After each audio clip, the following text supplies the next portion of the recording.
Good evening! Good evening mga kanegosyo. Vlog number 5 na po tayo. Malapit na sa vlog 100.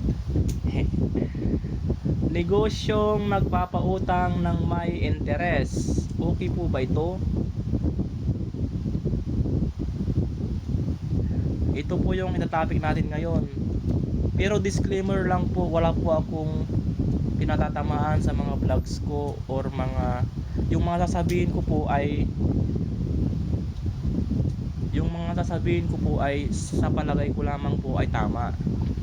Wala po akong gustong patamaan po. Okay po, let's go. Ako po si Christian Abulincia, isang entrepreneur. Isa rin po akong anime lover. Okay po, please like and subscribe po. I-follow nyo po ako mga kanegosyo. Ito na po, negosyong nagpapautang ay para sa akin po, hindi po siya maganda. Proven, untested na po siya. Lalo na po kung mabait ka, huwag mong subukan, masisira po yung buhay mo. Sigurado yan. Una, madami kang makakaaway dyan sa negosyong ito. Ito pa isa kung bakit huwag mong piliin ang negosyong magpapautang ng may interes. Madami ka pong sisirain na buhay or pamilya dahil po mataas po yung interes na ipinapatong mo. Sigurado po lulubog yung uutang sa'yo. At may chance po, malaki ang chance na hindi ka mabayaran sa mga susunod na buwan.